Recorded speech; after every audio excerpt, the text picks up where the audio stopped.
Shalom. Selamat pagi Bapak, Ibu, Saudara. Terima kasih telah bergabung bersama kami dalam renungan harian Jemaat GKJ Bandung. Bersama kita akan mendengarkan firman Tuhan dan merenungkannya. Jumat 19 September 2025. Selamat pagi Jemaat GKJ Bandung. Kembali lagi kita berjumpa dalam renungan harian Jemaat GKJ Bandung. Sebelum kita membaca dan mendengarkan firman Tuhan, mari kita bersatu dalam doa. Allah Bapa yang bertahta dalam kerajaan surga, sungguh kami berterima kasih atas hari baru yang Kau beri. Terima kasih atas berkat-Mu yang selalu melimpah bagi kami. Tuhan, di pagi hari ini kami datang ke hadirat-Mu untuk meminta tuntunan-Mu dalam menjalani hari-hari kami. Siapkan hati kami untuk mendengar firman-Mu. Dalam nama Tuhan Yesus kami berdoa. Amin. Renungan kita pada hari ini diambil dari kitab Yohanes pasal yang ke-21 ayat yang ke-15 sampai ke-17. Sesudah sarapan, Yesus berkata kepada Simon Petrus, "Simon, anak Yohanes, apakah engkau mengasihi aku lebih daripada mereka ini?" Jawab Petrus kepadanya, "Benar Tuhan, Engkau tahu bahwa aku mengasihi engkau." Kata Yesus kepadanya, "Peliharalah anak-anak dombaku." Kata Yesus lagi kepadanya untuk kedua kalinya, "Simon anak Yohanes, apakah engkau mengasihi aku?" Jawab Petrus kepadanya, "Benar Tuhan, Engkau tahu bahwa aku mengasihi engkau."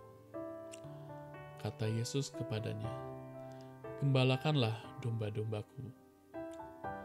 Kata Yesus kepadanya untuk ketiga kalinya, "Simon anak Yohanes, apakah engkau mengasihi aku?" Petrus pun merasa sedih karena Yesus berkata untuk ketiga kalinya, "Apakah engkau mengasihi aku?" Dan ia berkata kepadanya, "Tuhan, Engkau tahu segala sesuatu. Engkau tahu bahwa aku mengasihi engkau." Kata Yesus kepadanya, "Peliharalah domba-dombaku." Tema renungan kita pada hari ini berjudul Kesempatan Kedua. Setelah membaca ayat tadi, jika kita menaruh diri kita dalam sudut pandang Simon Petrus, kita bisa membayangkan mungkin ada ketakutan yang dirasakan Petrus. Karena dia pernah diberitahu Yesus bahwa Petrus akan menyangkal Yesus sebanyak 3 kali. Pada akhirnya Petrus tetap saja menyangkal Yesus sebanyak 3 kali. Di tengah kegagalannya, Petrus menyesali akan semua yang telah dilakukannya terhadap gurunya dan menangis dengan sedih. Petrus sempat kembali kepada profesi lamanya sebagai penangkap ikan. Tetapi perjumpaannya dengan Tuhan Yesus membuat dia bangkit dan mengubah total seluruh kehidupannya. Sebagai guru dan Tuhan, Yesus mengasihi Petrus dengan kasih yang tidak terbatas. Ini dibuktikan ketika Yesus memulihkan kembali kehidupan Petrus dalam perjumpaan mereka di pantai. Bahkan Yesus mempercayakan domba-dombanya untuk digembalakan oleh Petrus, yang sebenarnya pernah gagal dalam mempertahankan iman dan menyangkal dirinya. Petrus adalah contoh orang yang benar dalam respon kegagalan. Pertama, Petrus tidak memadamkan kerinduannya terhadap Yesus. Ketika Petrus tahu ketika yang memerintahkan mereka untuk menebarkan jala di sebelah kanan perahu adalah Tuhan Yesus, Petrus langsung terjun ke dalam danau untuk menghampiri Yesus. Dia tidak terlalu peduli dengan banyaknya ikan yang mereka tangkap. Seringkali orang-orang gagal dan terus tinggal dalam kegagalannya, bahkan menggantikan kerinduannya untuk dipulihkan dengan hal-hal lain yang mungkin disebut pelarian atau kompensasi. Kegagalan adalah hal yang manusiawi yang bisa dialami oleh semua orang. Yang diperlukan adalah menjaga kerinduan dalam hati terhadap perjumpaan dengan pribadi Yesus yang mengubahkan dan memulihkan. Yang kedua, respon Petrus yang benar dalam menghadapi kegagalan adalah pengakuan yang jujur. Kegagalan memang menyakitkan, bahkan bisa memalukan.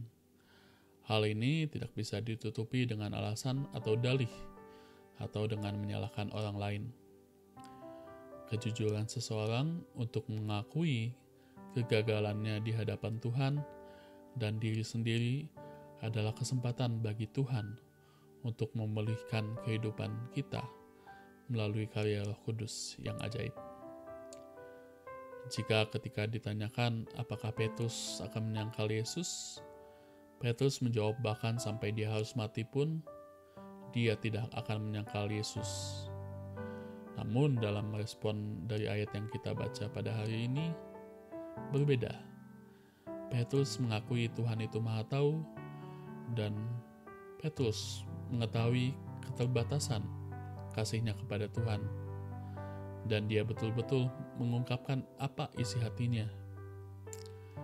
Karena kejujurannya, Petrus dipulihkan dan diberi tanggung jawab kembali untuk mengembalakan domba-domba Yesus Kristus. Mari kita bersatu dalam doa. Allah Bapa yang bertata dalam kerajaan surga, terima kasih Tuhan, karena kami diingatkan kembali bahwa manusia sering menjumpai kegagalan.